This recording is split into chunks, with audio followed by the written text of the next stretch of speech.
नमस्कार दोस्तों, स्वागत है आपका आपके अपने चैनल शिक्षा की ज्योति ऑल क्लासेस पर। तो हम पढ़ रहे थे आरोह भाग 1 के क्वेश्चन आंसर। ठीक है। और जिस प्रकार से आपको पता ही है कि केवीएस के एग्ज़ाम चल रहे हैं और जितने भी एग्ज़ाम केवीएस के हुए हैं उसमें जो सब्जेक्ट है वो बिल्कुल एनसीईआरटी से ही पूछा गया है। तो आपने एनसीईआरटी का एक भी क्वेश्चन नहीं छोड़ना है, बिल्कुल डीप में जाके उसके क्वेश्चन कर लेने हैं। वैसे लगभग पेपर का जो लेवल है ठीक ठाक आ रहा है। अगर आप अच्छे से एनसीईआरटी को कवर कर लोगे तो कोई भी क्वेश्चन आपका गलत नहीं होगा। हमने कल आरोह भाग 1 के 25 क्वेश्चन डिस्कस किए थे, उसका लिंक आपको वीडियो की डिस्क्रिप्शन में मिल जाएगा। तो आज हम अगली रचनाओं से क्वेश्चन करते हैं। ठीक है, तो फटाफट से ये क्वेश्चन कर लेते हैं, इससे आपको अच्छी रिवीजन हो जाएगी। तो सबसे पहला जो प्रश्न है वो है, जब खेत जागे 52 पत्ते, कागज की नाव, एक गधे की आत्मकथा तथा मेरी यादों के किनारे उपन्यास किसके हैं। तो आपने ये ध्यान रखना है कि ये सारे के सारे उपन्यास किसके हैं, ये कृष्णचंद्र के हैं। कौन कौन से हैं?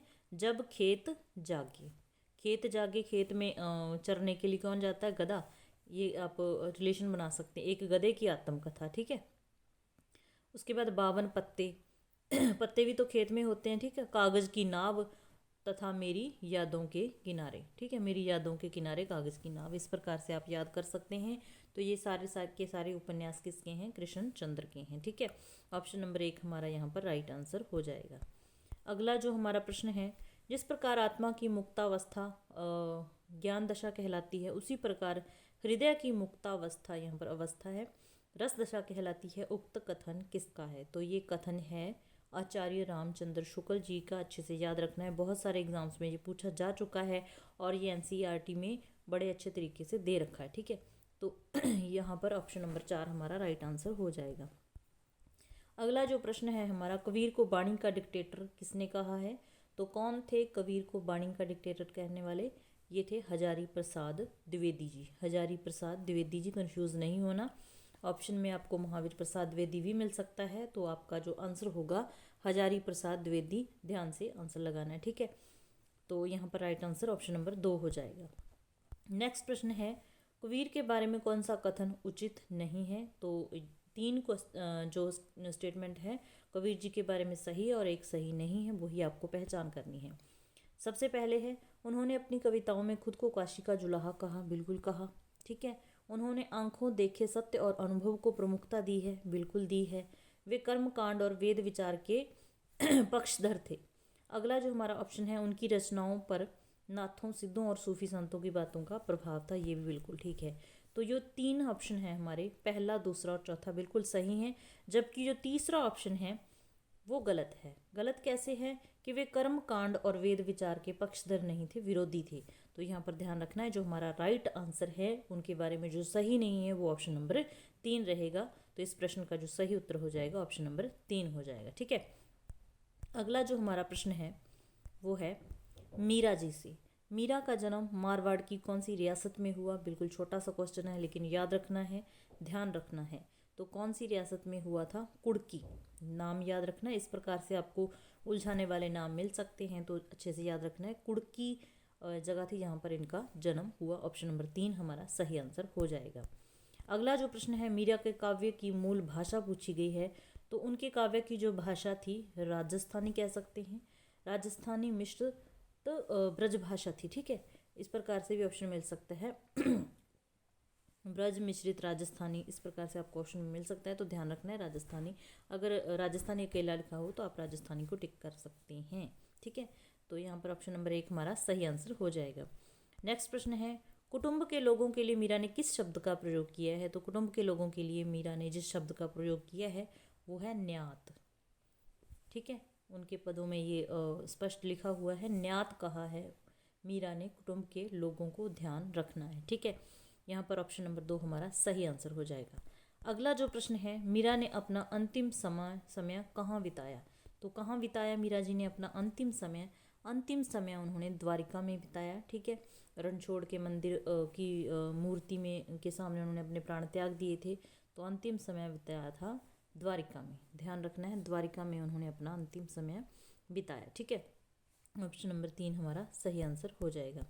अगला जो प्रश्न है, नरसी जी रोम मेहेरो, राग गोविंद, राग सोरठा आदि रचनाएं किसकी हैं? तो ध्यान रखना है ये सारी की सारी रचनाएं किसकी हैं? मीरा जी की हैं, अच्छे से याद रखना है, ठीक है। अगला हमारा प्रश्न है, मीरा के पिताजी का क्या नाम था? तो मीरा के पिताजी का नाम था राव रतन सिंह। राव रतन सिंह। अब राग दूधा उनके दादाजी का नाम था और राव दूधा उनके परदादा थे, ठीक है। यहाँ पर थोड़ी कन्फ्यूजन है, देख लेना। राव रतन सिंह उनके पिताजी का नाम था और भोजराज उनके पति का नाम था। तो इनके पिता का नाम पूछा है, तो ऑप्शन नंबर 3 हमारा यहाँ पर राइट आंसर हो जाएगा, ठीक है। अगला जो हमारा प्रश्न है, राम नरेश त्रिपाठी की कविता ग्राम गीत किसमें संकलित है? उनकी राम नरेश त्रिपाठी जी की कविता है ग्राम गीत।